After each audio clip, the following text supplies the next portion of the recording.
안녕하세요. 네트워크 애널 김길주입니다. 오늘은 카야니에 대해서 한번 분석을 해보도록 하겠습니다.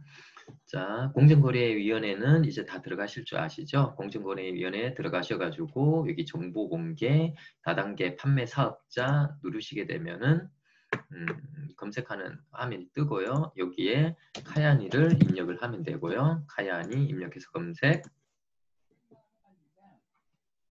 자, 그렇게 검색을 해가지고 카야니 코리아 한 번 더 클릭을 하면은 전체적인 부분이 나옵니다. 자, 카이니 같은 경우는 2010년 11월 30일 날 네트워크 쪽으로 등록이 됐고요. 그리고 3년간 어떤 뭐 대표이사라든지 이런 등 변경 내역이 없네요. 굉장히 정책이라든지 그런 부분이 그렇게 크게 바뀌질 않은 것 같고 깔끔하네요. 보면은. 그리고 매출액 상위 품목을 쭉 보니까 전부 다 이제 건강기능식품이죠.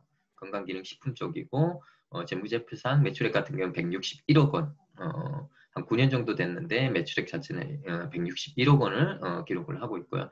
자, 일단 여기서 컨셉이 보면 이제 약간 포라이프, 그 다음에 카야니, 그 다음 메나테크 뭐 이런 유들 건강기능식품들에 주로 이제 뭐 하고 있는 회사들. 그러면 그 시장 규모라든지 멤버십이라든지 이런 부분이 조금 그려질지는 모르겠네요, 여러분들이. 자, 그거는 숫자적으로 이따가 한번 보시면 될 것 같고요. 그리고 후원수당 지급률이 34.07, 35% 중에 34.07을 보이고 있고요. 그 다음에 반품한 금액이 61억 원을 반품을 했어요. 61억 원.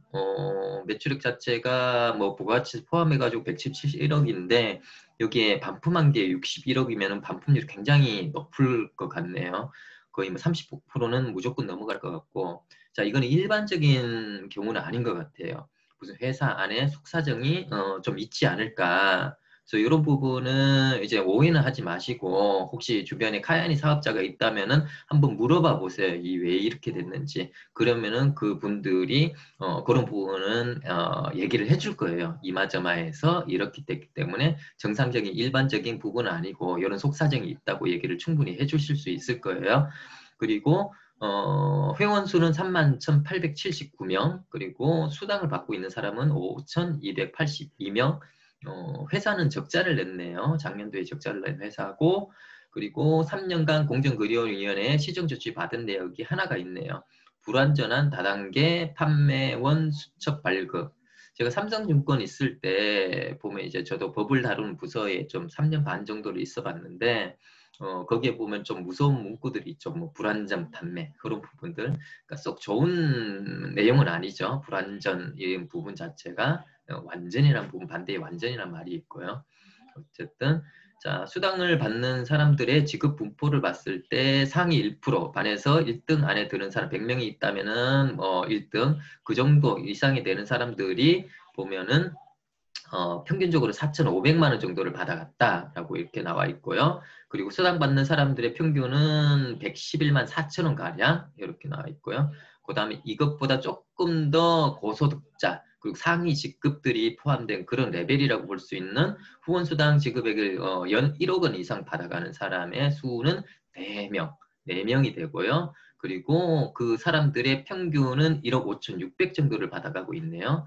자, 이렇게 공정위에서 본 자료를 토대로 해서 한번 숫자적으로 한번 보게 되면은, 자, 제가 일단 지금 카야니를 저희들이 분석을 하고 있어요. 카야니를 분석하고 있는데 여기에 이제 엔젝타, 메나티크, 포라이프 약간 이제 뭐라고 해야죠?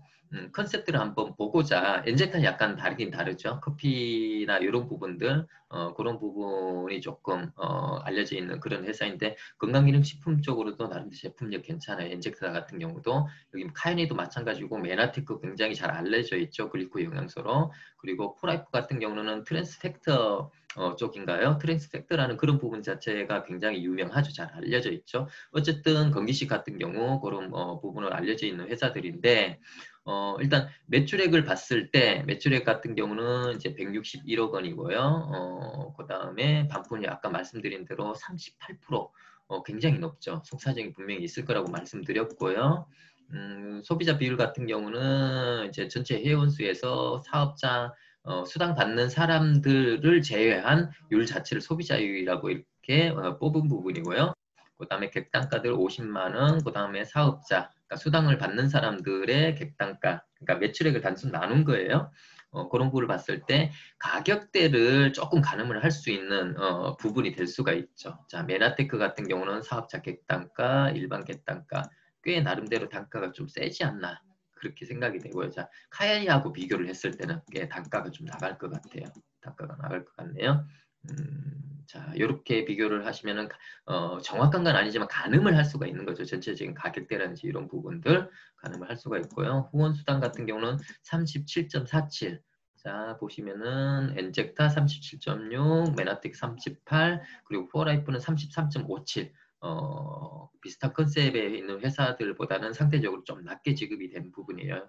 네요. 자, 여기서 보통 일반적으로 부가가치세 포함한 후원 수당률 같은 경우는 35%가 그 맥시멈이고요. 그리고 이제 재무제표상의 매출액 기준으로 했기 때문에 38.5%가 맥시멈이에요.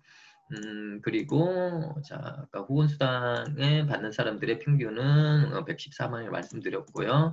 자, 상위 1%가 가져가는 거는 약 40% 정도고요. 자, 여기서 이제 자, 엔젝타는 70%대 이상 넘어가고요. 상위 쪽으로 많이 쏠려 있는 회사이고 카야니, 메나테크, 포라이프 비슷하죠. 자, 여기서 우리가 알 수 있는 부분, 물론 100% 맞다라고는 아니지만 우리가 보상 구조 자체가 보면은 브레이크웨이에서 유니레벨 쪽으로 조금 진화가 됐고 거기에다가 이제 바이너리로 넘어왔잖아요. 진화가 되면서 물론 장단점은 다 있어요. 각각 어느 게 무조건 좋다라는 부분은 아니고요. 장단점이 있긴 있겠지만 어쨌든 그런 부분이 트렌드로 이렇게 조금씩 변화된 부분이고요. 자, 여기서 이 카얀이나 메나테크, 포라이프 이 회사가 보상 구조 자체가 조금 비슷하다는 느낌을 받을 수가 있어요. 자, 엔젝타 같은 경우는 당연히 이제 낙수 효과나 이런 부분을 충분히 받아볼 수 있고 빠른 속도로 제대로만 되면 가장 빠른 속도로 진화가 확대가 될 수 있는 부분 자체가 바이너리잖아요. 자, 그런 부분을 봤을 때 상위에 포지션한 비중 자체가 이렇게 높다라는 거는 엔젝타는 바이너리일 가능성이 굉장히 높구나. 이런 부분만 보더라도 구조를 이 회사들의 보상 구조를 어느 정도로 가늠할 수 있는 그런 여건이 그런 부분을 볼 수가 있고요. 자, 상위 1%의 평균 수당을 보니까 4,500만 원 정도 수당이 풀리고 있는 상황이고요. 그리고 1억 원 이상 버는 사람들은 4명이 있네요. 4명이 있고, 자, 여기는 0.08%. 보통 일반적으로 봤을 때, 다른 회사들하고 비교를 했을 때 수치 자체가 상대적으로 조금 약하다는 걸 좀 볼 수가 있죠. 그리고 수당 비율 1억 원 이상 받는 사람들의 풀린 수당 비율 같은 경우도 상대적으로 좀 낮은 부분이고요. 자, 이 부분을 그냥 요 수치상으로만 본다라면은 내가 정말 네트워크에 어떤 큰 꿈이 있고 어떤 큰 획을 그어보겠다라고 생각하신 분들 같은 경우는 한번 요 지표를 한번 보시면서 맞는 회사를 한번 찾아볼 수도 있을 것 같아요. 내가 1억 원 이상 받아갈 때 어떤 회사에 참가를 하게 되면은 내가 가장 많은 수당을 물론 그 제품이란지 이런 부분이 나한테 맞아야 되겠죠, 그죠? 당연히 그런 부분을 맞아야 되는데 숫자상으로만 일단 기준을 봤을 때 이런 부분들을 한번 참고를 하시면은 나의 그릇이라든지 나의 큰 꿈이라든지 거기에 맞는 회사를 찾을 수 있는 약간의 도움이 될 수가 있겠죠. 자, 이상으로 오늘은 카인에 대해서 알아봤고요. 다음에는 또 다른 회사를 가지고 또 여러분들 찾아뵙겠습니다. 감사합니다.